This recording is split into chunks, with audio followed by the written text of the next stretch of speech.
നമസ്കാരം. ചെഗുവേര കേരളത്തിൽ ഒരു ബിംബമാണ്.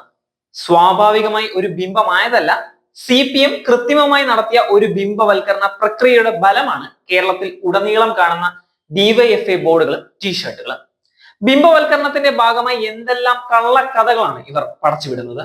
ഡോക്ടറൽ ബിരുദം, വിപ്ലവകാരികളുടെ രാജകുമാരൻ, സായുധ ഒളിവ് യുദ്ധങ്ങളുടെ പ്രചാരകൻ, മോട്ടോർ സൈക്കിൾ ഡയറീസ്, ക്യൂബൻ വിപ്ലവത്തിൽ ഫിഡൽ കാസ്ട്രോയും ചെഗുവേരയ്ക്കുമുള്ള മുൻനിര നേതൃത്വം, ബൊളീവിയൻ ഡയറി, ഗറില്ല യുദ്ധതന്ത്രം എന്ന മൗലിക കൃതി, ചെഗുവേര ഒരു കമ്മ്യൂണിസ്റ്റ് എന്നിങ്ങനെ നിരവധി ബലൂണുകളാണ് ഒരൊറ്റ പുസ്തകത്തിലൂടെ PR ശിവശങ്കർ പൊട്ടിച്ചു കാണിക്കുന്നത്.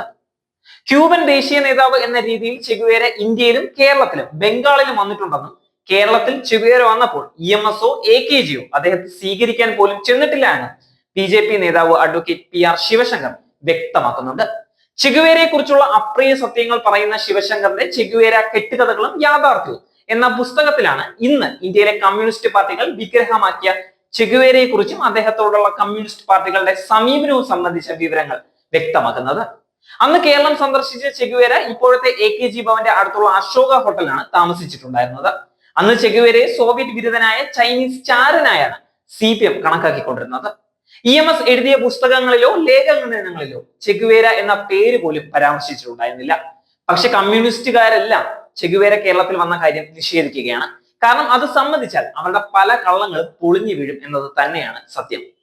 കമ്മ്യൂണിസ്റ്റുകാർക്ക് ചെഗുവേരയോട് ഒരു താല്പര്യവും ഇല്ലായിരുന്നു എന്ന് വ്യക്തമാക്കുന്ന തെളിവുകളാണ് അദ്ദേഹം ഇപ്പോൾ നിരത്തുന്നത്. ബംഗാളിൽ പോയ ചെഗുവേര അവിടുത്തെ കോൺഗ്രസ് മുഖ്യമന്ത്രിയായ സിദ്ധാർത്ഥ് ശങ്കറയെ കാണുന്നുണ്ട്. അന്ന് ജ്യോതി ബസു DYFI നേതാവും MLAയുമായിരുന്നു. പക്ഷെ അദ്ദേഹം ചെഗുവേരയെ കാണാൻ പോയിട്ടില്ലായിരുന്നു. കരുണാകരൻ പോലീസ് ഉരുട്ടിക്കൊന്ന രാജൻ പഠിച്ച എഞ്ചിനീയറിംഗ് കോളേജിൽ ചെഗുവേര ദിനം ആചരിച്ചതിന് SFI യൂണിറ്റ് പിരിച്ചുവിട്ടിട്ടുണ്ട്. ഇതായിരുന്നു ചെഗുവേരയോടുള്ള അന്നത്തെ കമ്മ്യൂണിസ്റ്റ് പാർട്ടികളുടെ ഇന്ത്യയിലെയും കേരളത്തിലെയും സമീപനം. CP ജോണും MA ബേബിയും മാത്രമാണ് പിന്നെ ചെഗുവേരയെ പരാമർശിച്ചിട്ടുള്ള ആളുകൾ. അന്ന് കേരളത്തിലെത്തിയ ചെഗുവേരയെ ഭാനുമതി ഓൾ ഇന്ത്യ റേഡിയോയിൽ അഭിമുഖം നടത്തിയപ്പോൾ ചെഗുവേര പറഞ്ഞത് ഇന്ത്യയിൽ രക്തരൂക്ഷിത വിപ്ലവം വേണ്ടി വന്നില്ല എന്നും അതിന് കാരണം ഇന്ത്യക്ക് നല്ലൊരു സാംസ്കാരിക പാരമ്പര്യമുണ്ട് എന്നുമാണ്. ഇന്ത്യയിലെ സഹനത്തിന്റെ പ്രതീകമായ ഹൈന്ദവ പാരമ്പര്യത്തെയാണ് ചെഗുവേര അന്ന് ഉദ്ദേശിച്ചത്. നിങ്ങൾക്ക് ഗാന്ധിജിയുണ്ട്, വളരെ ആഴത്തിലുള്ള ദർശനമുണ്ട്, ഞാൻ കമ്മ്യൂണിസ്റ്റ് അല്ല എന്നെല്ലാം ആ അഭിമുഖത്തിൽ ചെഗുവേര പറയുന്നുമുണ്ട്. നന്നായി മാർക്കറ്റ് ചെയ്ത വിഗ്രഹം മാത്രമാണ് ചെഗുവേര എന്നും എന്നാൽ അദ്ദേഹം ഫിഡൽ കാസ്ട്രോയ്ക്ക് തലവേദനയായിരുന്നു എന്നും അദ്ദേഹത്തിന്റെ മോട്ടോർ സൈക്കിൾ ഡയറി വെറും 20 മുതൽ 30 ദിവസത്തെ മോട്ടോർ സൈക്കിൾ യാത്രയെ അടിസ്ഥാനമാക്കി രചിച്ച പുസ്തകം മാത്രമായിരുന്നു എന്നും BJP നേതാവ് PR ശിവശങ്കർ വ്യക്തമാക്കുന്നുണ്ട്. ഫിഡൽ കാസ്ട്രോ എപ്പോഴും ചെഗുവേരയെ ശല്യക്കാരനായാണ് കണക്കാക്കിക്കൊണ്ടിരുന്നത്. ക്യൂബയിൽ നിന്നും ഒളിച്ചോടുകയായിരുന്നു യഥാർത്ഥത്തിൽ ചെഗുവേര. ഫിഡൽ അപാര ബുദ്ധിമാനായിരുന്നു. അദ്ദേഹം ചെഗുവേരയെ ഗറില്ല യുദ്ധതന്ത്ര വിദഗ്ധനാക്കി.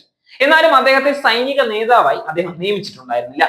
കൃത്യമായി ജയിലിൽ ആളുകളെ കൊന്നു തള്ളുന്ന ജോലി മാത്രമായിരുന്നു ചെഗുവേരയെ ഏൽപ്പിച്ചിട്ടുണ്ടായിരുന്നത്. കാമിലോയായിരുന്നു യഥാർത്ഥത്തിൽ സൈനിക നേതാവ് ആക്കിയിട്ടുണ്ടായിരുന്നത്. ചെഗുവേര യഥാർത്ഥത്തിൽ ഒരു ഡോക്ടറുമായിരുന്നില്ല. അദ്ദേഹം MBBS പഠനം പൂർത്തിയാക്കിയിട്ടുമില്ല. അദ്ദേഹത്തിന്റെ അമ്മയുടെ അനുജത്തി വന്ന് ചികിത്സയ്ക്ക് ചോദിക്കുമ്പോൾ നിങ്ങൾ ഒരു ശരിയായ ഡോക്ടറെ, അതായത് യഥാർത്ഥ ഡോക്ടറെ കൊണ്ട് കാണിക്കുമെന്നാണ് ചെഗുവേര പറഞ്ഞിട്ടുണ്ടായിരുന്നത് തന്നെ. അദ്ദേഹം ഒരു ഓയിൽ ടാങ്കറിൽ നഴ്സായി ജോലി ചെയ്തിട്ടുമുണ്ട് എന്ന് ശിവശങ്കർ വ്യക്തമാക്കുന്നുണ്ട്.